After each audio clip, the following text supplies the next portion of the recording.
Yes, amahoro y'Imana nakomeze kubana namwe kandi umutekano akomeze kubishimira muri byose.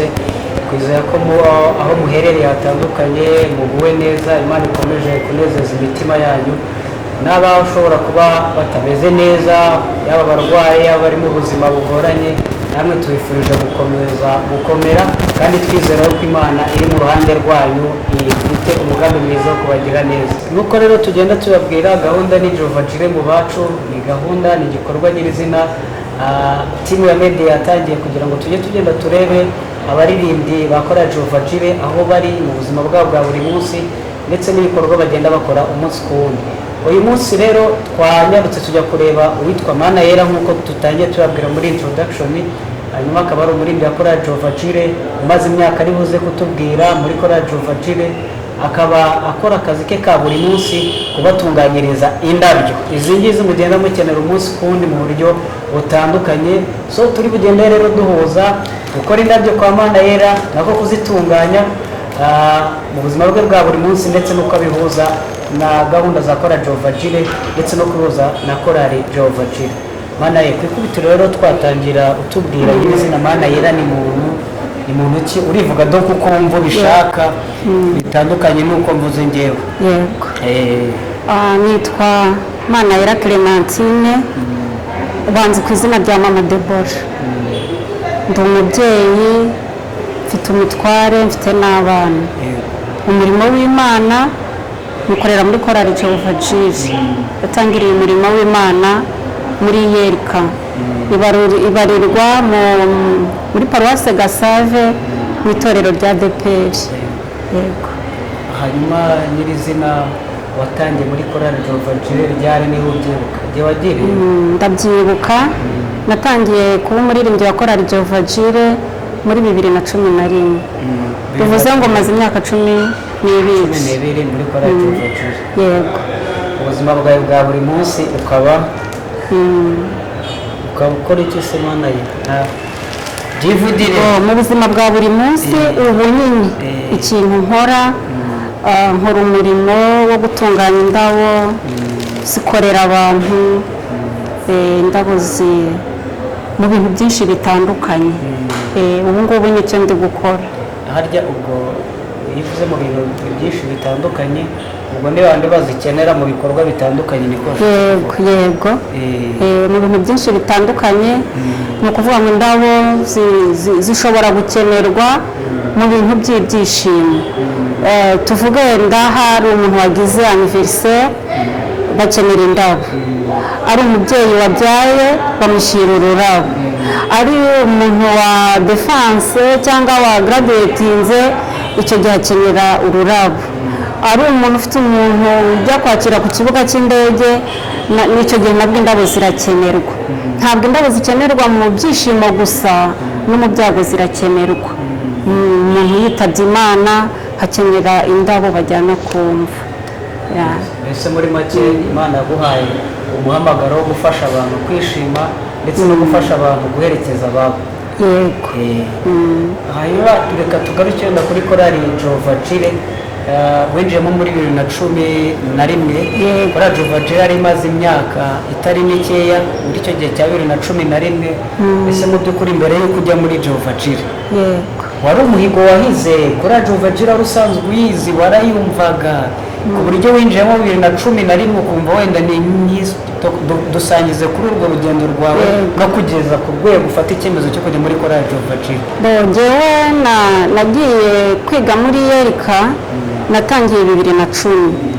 Noneho kuko nari nsanganywe impano yo kuririmba muri korali zindi zo ku itorero, ngeze mu kigo cya Yerika hasanga groupe isenga muri Sebu, ariko hari na korali.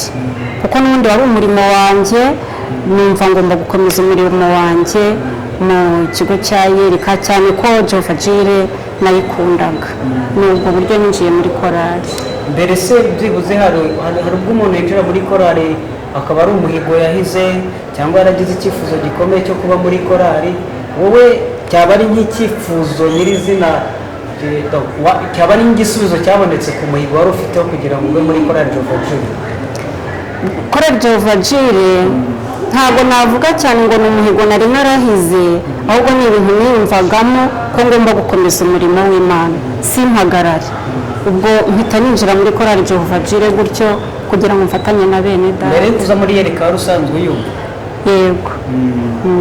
Icyo gihe utaraza muri yereka byibuze hari indirimbo waba warumvishije ukavuga ati ngira amahirwe kugera muri yereka wenda naza n'urwo rugendo turi kuganira kugira ngo byibuze n'abantu badukurikiye bamenye imva n'imvano kugira ngo Mana yera yisange muri korali Jehova Jire. Yego. Korali Jehova Jire narayumvaga kuri korali y'abanyeshuri, ariko nkanayikunda cyane, ikagira indirimbo nakundaga cyane, harimo indirimbo yitwa Ifeza. Nawe niyo yakuzanye? Ntabwo ari Ifeza yanzanye, ariko narayikundaga muri rusange. Yego, ingoma yawe, izo nizo ndirimbo icyo gihe ninjira zari zirimo cyane, numva ndayikunze, ngomba gufatanya imirimo na bene data.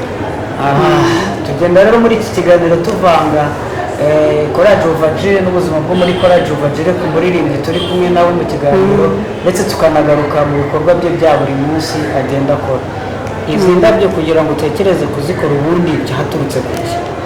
Kugira ngo wisange neza neza uri gukora umurimo w'Imana muri ibi bikorwa bijyanye no gutunganya indabo. Ubundi jyewe kuva kera nakuze nkunda indabo cyane. Nakuze nkunda indabo, nazibona ahantu muri jaride nkumva ni ibintu binshimishije, nkazitegura mu rugo iwacu, mbese nkumva ni ibintu bindimo. Nakundaga indabo cyane. Hanyuma ndangije kwiga cyangwa na mbere yaho niga nakoreraga abandi, ifite akazi gasanzwe, ariko igihe kigeze numva ngomba kwikorera, nsenga Imana niyoboza inzira. Imana rero ishyira ku mutima wanjye kujya gukora indabo. Nibwo nagiye mu bantu bazikora, nsaba amakuru, mbese baransobanurira, numva ni ibintu nishimiye cyane ko na mbere hose nazikundaga. Ubwo mpita nza mfata amahugurwa yo kuzikora, nsoje kuyafata barabyiga. Burya iyo ukunda ikintu ushaka no kuzagishyiramo imbaraga ugomba kukiga. Ni ubwo buryo nabyinjiyemo rero, numva nshima Imana ko ibyo bintu nabyinjiyemo kandi naranabikundaga. Ese nyuma yo kuva kwiga muri yereka waje no kwiga gukora indabo, gutunganya indabo? Narangije kwiga muri yereka ngenda nkora utundi tuzi dusanzwe ahandi. Noneho mu gihe nari ndi muri utwo tuzi tundi dusanzwe, mbona ntabwo bivamo, nkurikije depanse nabaga mfite mu rugo, mbona ntibivamo. Mu mutima wanjye niyemeza kwikorera. Yego, icyifuzo rero cyo kwikorera cyerekeza mu ndabo. Ubu rero niho nisanze. Hari ikintu dukunda kugarukaho kenshi tukibaza, cyane cyane ku bantu badasenga. Ese ujya gufata icyemezo cyo kujya gutunganya indabyo cyangwa se kwinjira muri bizinesi yo gutegura indabyo, hari ikintu Imana yari yarabikubwiyeho? Waba warasenze Imana ikakubwira ati ahawe naherekera aha ngaha? Hari amakuru nyine winjiyemo uyafite aturuka ku Mana? Burya abakristo dusenga Imana ivuga. Dusenga Imana ivuga, nibyo navuze ngo nayoboje Imana inzira. Impa amakuru, ishyira ku mutima wanjye rero ibintu by'indabo. Ni ubwo buryo nabyinjiyemo, ntabwo habaho guperesiza ngo genda mu ndabo, yabishyize ku mutima wanjye, mbyiyumvamo, mbaza amakuru yabyo. Yego. Hanyuma tugaruke muri korali Jehova Jire, uri umuririmbyi, uboneka muri gahunda za korali umunsi ku wundi, bigusaba imbaraga nyinshi wenda hari, cyangwa wowe nta mbaraga bigusaba? Uraza kubitubwira nabyo niba bigusaba imbaraga cyangwa niba ari byo byijyanamo. Wenda duhera aho ngaho mbone ko ukomereza ikindi nari nshaka kukubaza. Yego. Hari imbaraga zindi bigusaba kugira ngo uboneke mu murimo w'Imana cyangwa byijyanamo gusa? Buriya cyane cyane nk'abantu b'abacuruzi ntabwo biba byoroshye, kuva ku iseta ukagenda.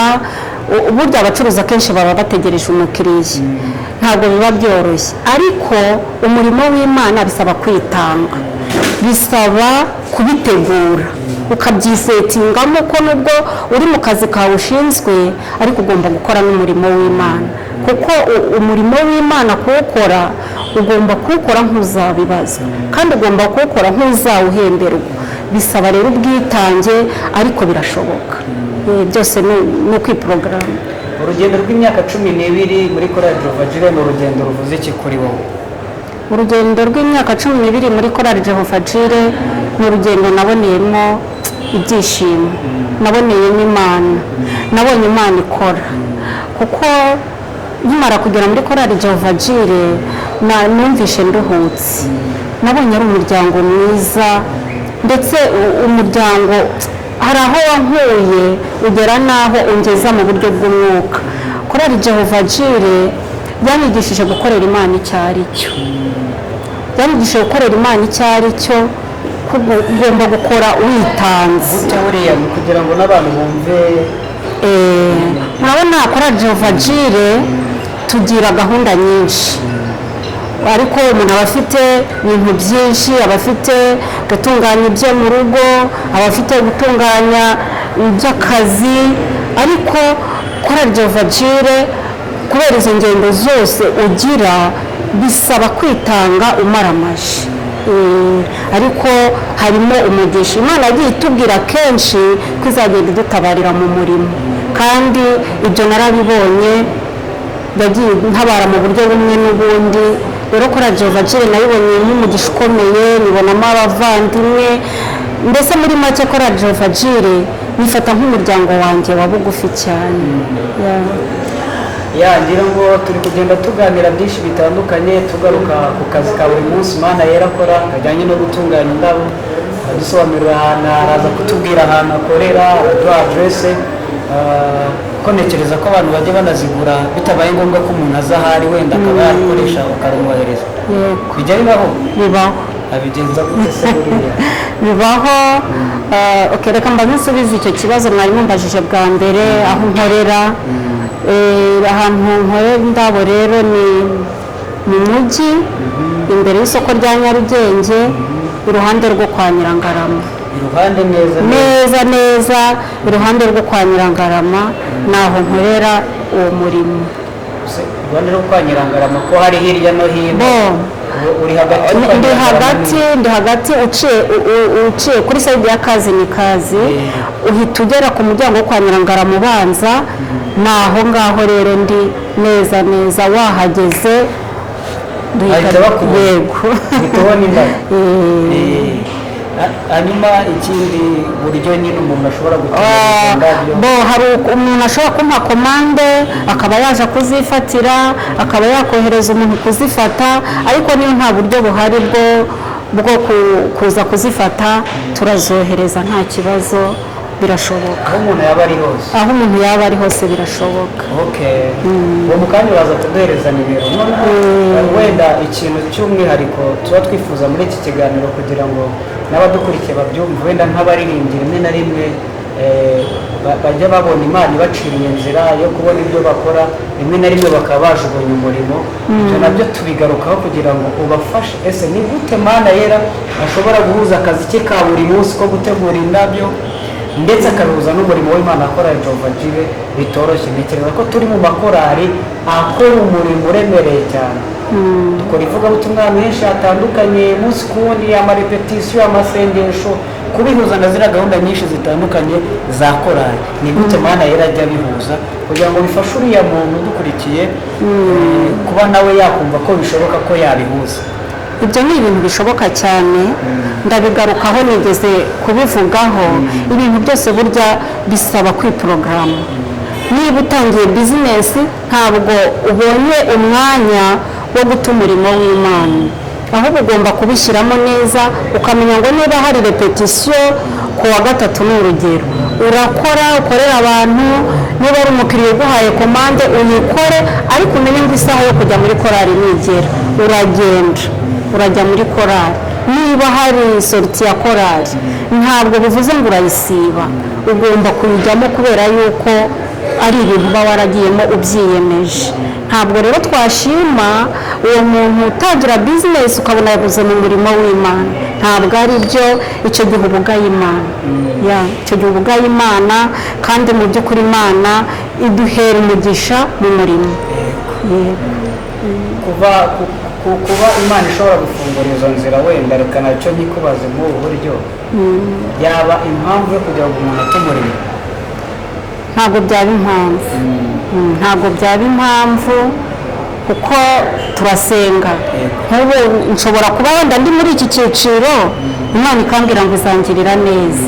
Ese izangirira neza niveho cyangwa nzarushaho koko kwinjira neza?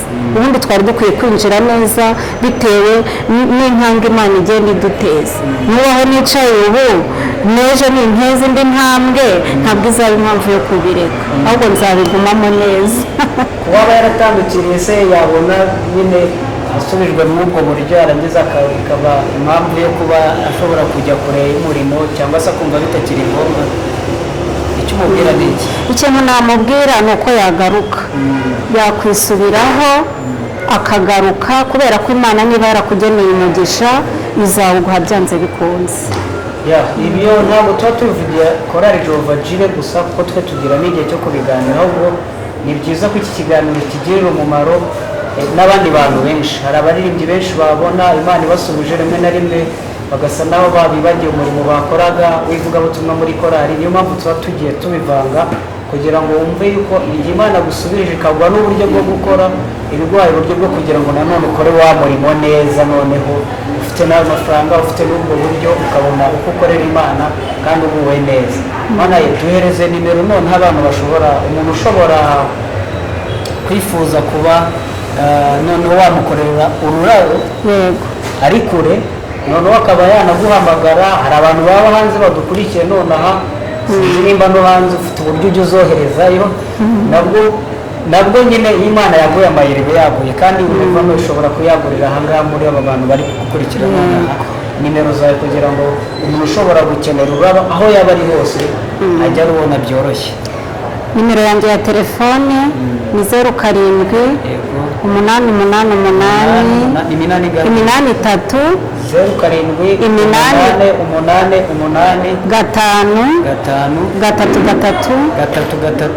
83 ongera usubiremo. Ubwo iyo ari kuvuga niyo ngende ndimo ndasubiramo, yego mutayandika yose. Ubwo Imana yaravuga nge niyo ndimo ndasubiramo. 07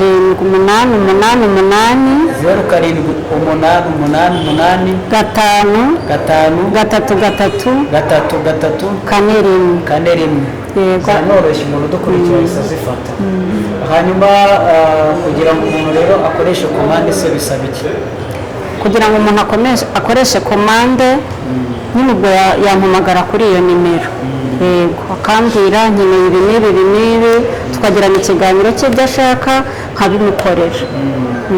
Basi urabona bigenda, nabyo birimo biragenda, barimo barazihaha cyane rwose pe. Ntacyo nshinja Imana, ntacyo nshinja Imana, kandi niteguye no kwaguka, nifuza kwaguka n'ejo nkaguka, ariko aho bigereye mbona Imana imfasha. Ni ukuvuga uri mu nyungu zo gukorera Imana. Yitwa Mana Yera, ni umuririmbyi wa korali Jehova Jire, niho turi kugenda tuganira nawe.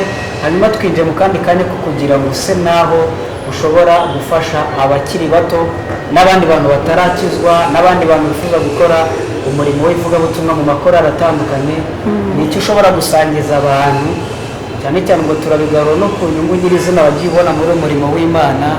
Ese umuntu ukiri mutoya n'abana bakiri batoya, korali ishobora kumufasha kuba yamurera agakura, bijyanye na experience yawe wabonye muri uyu murimo w'ivugabutumwa wa korali. Korali ishobora gufasha umuntu ukiri mutoya ikamurera akaba yagera ku rwego runaka.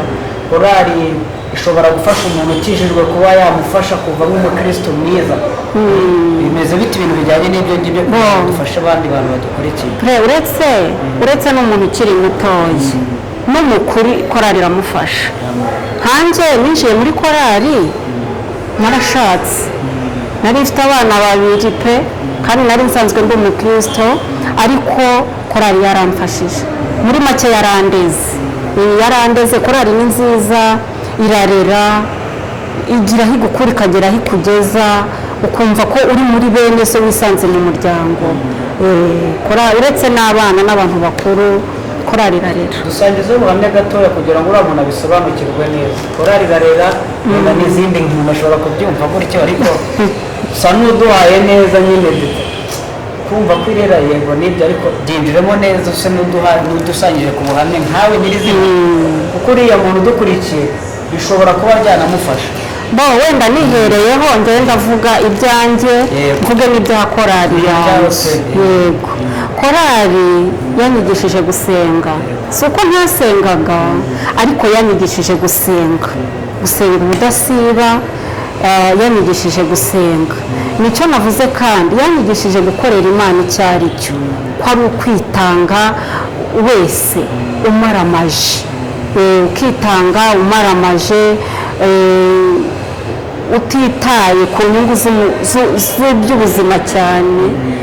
Korari rero irarera ikwigisha gusenga, ikwigisha gutera imbere, ikwigisha mbese umenyana n'abantu bakagufasha, kuko muri korari burya haba harimo abantu benshi bafite impano zitandukanye. Izo mpano rero nawe ubwawe ziragufasha. Numva korari rero ni korari aba ari nziza, iragufasha. Umuntu wasubiye inyuma, turi kugenda tugana ku musozo w'ikiganiro kigufi twagiranye na Manayera, ariko kubera ko ari Imana yashimye ko uyu munsi aba umuvugabutumwa w'umunsi, ni iki wafasha umuntu wasubiye inyuma ugira amahirwe yo kureba iki kiganiro turimo turakorana kuri iyi shuri? Iyo wasubiye inyuma akagwa rwose, akanabivamo, akavuga ati ngewe bivuyemo kwanza ibintu byo gusenga, hanyuma uraza kubijyanisha noneho n'umuntu utarigeze anakizwa na rimwe, ibereye mu byaha, ibereye mu isi ye, yumva nyine ari ubwo buzima. Ndahera ku muntu utarakizwa. Umuntu utarakizwa namushishikariza kuza kwa Yesu. Yesu ni mwiza, Yesu araruhura. Njya mbwira ngo cyagihe arambura amaboko yaravuze ngo mwese abarushye n'abaremerewe nimuze ndabaruhura. Nta nubwo yavugaga ibyaha gusa, ahubwo yavugaga n'imvune zo mu mutima. Turi mu isi duhura n'ibibazo bitandukanye, Yesu ariteguye kugira ngo akwakirane imbabazi. Hanyuma ku muntu nawe rero wasubiye inyuma akagwa, rwose nagaruke.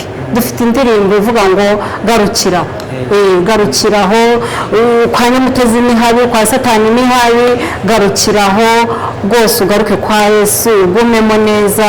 Yesu ni mwiza, ntacyo twamunganye. Yesu araruhura, ni umubyeyi, ni umutabazi, ni urukundo. Nta handi hantu ushobora kubonera amahoro rero usibye kwa Yesu. Rero ndabashishikariza kugaruka kwa Yesu. Imana ibahe umugisha. Amena. Muvuge ngo amena. Umuvugabutumwa Manayera kuri uyu munsi Imana ishimye ko ari ubabwiriza ubutumwa bwiza, abwiriza isi yose, kandi abwirije nta nubwo ari ibya none by'iteka ryose, kuko bizagumaho. Mana, ubutumwa ku baririmbyi bakora Jehova Jireh mu bantu umunsi ku wundi, hanyuma uhite mwerekeza kubwira gutanga n'ubutumwa ku bandi bantu bakugana umunsi ku wundi, abakiriya bawe. Korari Jehova Jireh, inshuti zanjye, bene data, nagira ngo mbabwire ko mbakunda cyane. Urukundo nabakundaga mbere ntaho rwagiye, ndacyabakunda cyane cyane. Muri inshuti nziza, umuryango mwiza, ndabishimira. Wese abaho umugisha. Hanyuma rero bakiriya beza, ndabashimira cyane. Hari abangezeho by'umwihariko, ndabashimiye cyane cyane, banteje imbere. Imana ibahe umugisha.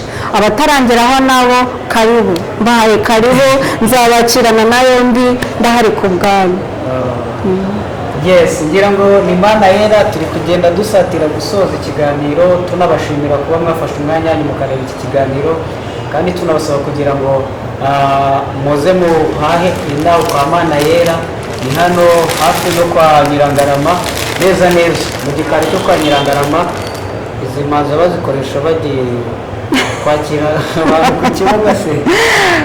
Izi ushobora kuzakira ugiye kwakira umuntu ku kibuga cy'indege, ushobora kuba ufite umukunzi nta n'icyabaye ukavuga ati ndagukumbuye rwose nibutse ko ngukunda nkuzaniye ururabo, cyangwa n'umubyeyi n'umubyeyi ukavuga uti mama wambyaye nibutse ko wambyaye rwose nkuzaniye ururabo rw'urukundo rukunezeza. muri make ururabo ni ikimenyetso cy'urukundo, ni ikimenyetso cy'urukundo kandi nta muntu udafite uwo akunda. Abenshi bumva ko bazishyira abakunzi babo ba hafi, ariko ufite umuntu wo muri famiye yawe ukunda, ufite umubyeyi wawe n'abandi bantu benshi batandukanye, ururabyo ni ikimenyetso cy'urukundo. So mutararengaho ntabwo ari natireri gusa, n'umuntu ushobora kuba ari kure, hari izindi za aritifisiyeri zituma nazo ushobora kuzikorera ari kure ukazimwoherereza, nazo urazikora, nazo umuntu arazikora akazohereza. nta zindi wibagiwe n'izo gutegura mu rugo zose ziba zihari no mu bukwe. wenda tutararenga naho hari n'igihe umuntu anshaho ati ndumva mfite siterese, ndumva narushye ngiye mu kazi, ntuturebe ngende nitegurire mu biro ndebe ko naruhuka. indabo rero ziraruhura, mbese zituma umuntu yirirwa ameze neza. hanyuma abantu ntibaze bazihaye. ubutumwa rero ku bantu bose barakurikiye iki kiganiro, hari abo twavuze mu byiciro, ariko hari n'undi muntu ushobora kuba atisanze muri ibi byiciro twavuze. niwe Imana itunze inkoni uyu munsi ngo bahereze ubutumwa. ubutumwa tugenda tugana ku musozo, ubundi tubashimire twigendere, aho ubutaha muzahita mubona twageze ku wundi muntu. yego ubutumwa bwa rusange ugiye guhereza abantu, kuko hari abo twahereye mu byiciro batari bisange muri iki cyiciro twavuze. yego ubutumwa bundi natanga ni ku bantu bakitinyatinya bari mu rugo, abantu bakiri mu rugo bumva ko bapfuye, bumva ko byabarangiranye, rwose bagerageza kuko hari igihe umuntu avuga ngo nzava mu rugo ariko nabonye amafaranga menshi nshore, n'igishoro gike Imana igikoreramo bikazamura umuntu. hari ikindi abantu bishuka, narize mfite diplome runaka nta kintu mfite cyo gukora. njyewe ikintu cyamfashije, naretse akazi ko mu biro niyemeza kuza gukora indabo. rero kandi numva ntacyo nicuza, hari aho byankuye, hari n'aho bingejeje. rero abantu bakitinyatinya bava mu rugo. noneho n'ikindi kintu navuga, nk'ubu maze kwigisha abantu nka 5, nanjye aho nigiye nabyinjiriyemo, maze kwigisha abantu bagera nko muri 5, kandi nabo bambwira ko bimeze neza. n'undi wese wabikenera yaza kuri ya nimero tukamufasha. Imana iguhe umugisha. So naha dusoreje ikiganiro cyacu cy'uyu munsi, reka tubashimire, Imana ibahereze umugisha. mwe mwafashe umwanya wanyu mukadukurikirana, mudahwema gukurikira kuri Jehova Jireh umunsi ku wundi. mwe mugenda mukurikirana ibi biganiro dukora bya Jehova Jireh mu bacu, mwe mugenda mukurikirana indirimbo zacu nyinshi zitandukanye, komenti zose mushyiraho turazibona. reka dushimire Imana yera, Imana imuhe umugisha kandi ikomeze kumushyigikira. ubutaha tuzagaruka tuje kureba noneho nimba warateye n'amajaride y'indabyo, niba ufite nka gitari 5 zuzuza, none aba rero dukorerwa ikiganiro tugenda tuzenguruka, kandi umuntu ubuhanuzi mu izina rya Yesu. amen. noneho kugira ngo uzicuruze indabo wagiye uvana ahandi hantu, ujye ugenda uzikate muri jaride hariya muri ya mahegitari Imana izaguhereza, kuko nyine niho Imana iguhereza umugisha. So Imana ibahe umugisha kandi bagirire neza. nawe ubutaha twagiye kureba n'undi muntu muri korali Jehova Jireh. Uwiteka abagire neza kandi akomeza kubishimira muri byose. amen.